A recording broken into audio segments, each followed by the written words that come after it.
जादूगर और जादुई संसार। किसी समय की बात है, एक शांत और खूबसूरत गांव था जिसे चांदपुर कहा जाता था। इस गांव के चारों ओर घने जंगल, बहती हुई नदियां और दूर दूर तक फैले पहाड़ थे। लेकिन इस गांव में कुछ खास था।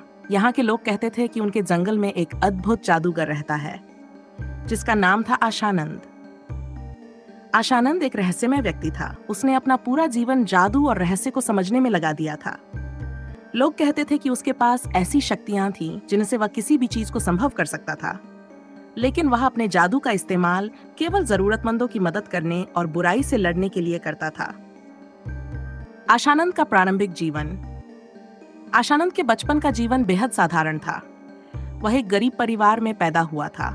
उसके माता पिता किसान थे जो दिन रात मेहनत करते थे। लेकिन बचपन से ही आशानंद को सामान्य बच्चों की तरह खेल कूद में रुचि नहीं थी। उसे हमेशा आसमान में उड़ते पक्षियों, बहती नदियों और प्रकृति के रहस्यों में गहरी दिलचस्पी थी। एक दिन जब वह जंगल में लकड़ियां इकट्ठा कर रहा था, तो उसे एक बूढ़े साधु मिले। साधु ने उसे ध्यान से देखा और कहा, बालक, तुम्हारी आंखों में अद्भुत चमक है। तुम्हारे अंदर कुछ खास है। क्या तुम अपनी शक्ति को पहचानते हो?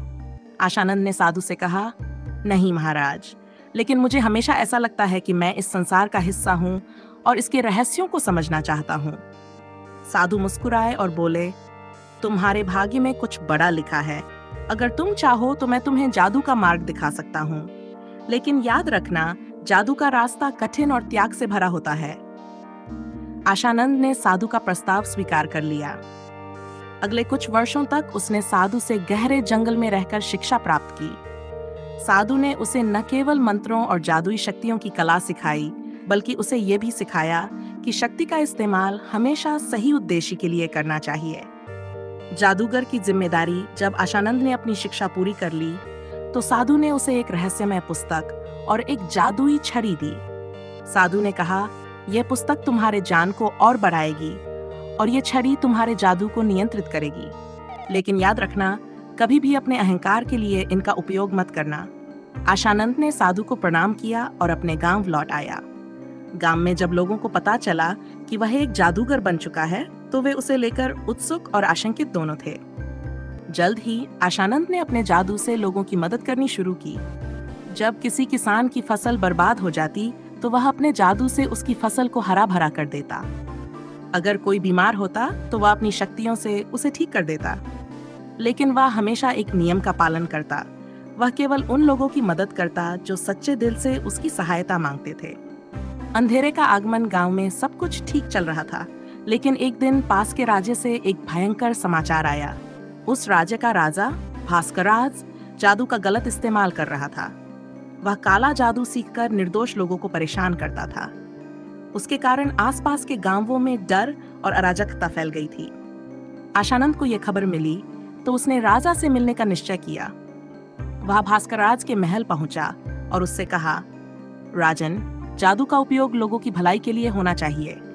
कृपया अपनी शक्तियों का दुरुपयोग बंद करें। लेकिन भास्करराज ने उसकी बातों को नजरअंदाज कर दिया और कहा, तुम मुझसे टक्कर लेने की सोच भी कैसे सकते हो? मेरी शक्ति के आगे तुम कुछ भी नहीं हो। भास्करराज ने अपनी काली शक्तियों का प्रदर्शन किया, लेकिन आशानंद ने अपनी सफेद जादू की ताकत से उसका सामना किया। दोनों के बीच एक भयंकर युद्ध हुआ। यह युद्ध कई दिनों तक चला और अंत में आशानंद ने भास्करराज को हरा दिया। उसने भास्करराज की सारी काली शक्तियों को उसकी छड़ी में कैद कर दिया और उसे चेतावनी दी कि अगर फिर कभी बुराई करेगा तो उसे और भी बड़ी सजा मिलेगी। नई शुरुआत। भास्करराज के पराजय के बाद गांवों में शांति लौट आई। आशानंद ने अपनी जिम्मेदारी समझते हुए एक जादुई विद्यालय स्थापित किया, जहां वह बच्चों को जादू की सही शिक्षा देने लगा। उसने अपने जीवन का उद्देश्य केवल एक बनाया, लोगों को सिखाना कि शक्ति का उपयोग हमेशा समाज की भलाई के लिए होना चाहिए। धीरे धीरे आशानंद का नाम दूर दूर तक फैल गया। लोग उसे न केवल एक जादूगर, बल्कि एक मार्गदर्शक, गुरु और संत के रूप में देखने लगे। निष्कर्ष। आशानंद की कहानी हमें यह सिखाती है कि शक्ति, चाहे वह जादू हो या ज्ञान, हमेशा जिम्मेदारी और सही उद्देश्यों के लिए उपयोग होनी चाहिए। जीवन में आने वाली हर चुनौती हमें मजबूत बनाती है और सही राह पर चलने का अवसर देती है। आज भी चांदपुर के लोग कहते हैं कि जब भी कोई परेशानी में होता है, तो जंगल में आशानंद की आत्मा उनकी मदद के लिए आती है। उनका नाम भले ही इतिहास के पन्नों में छिप गया हो, लेकिन उनके सिद्धांत और शिक्षाएं हमेशा अमर रहेंगी।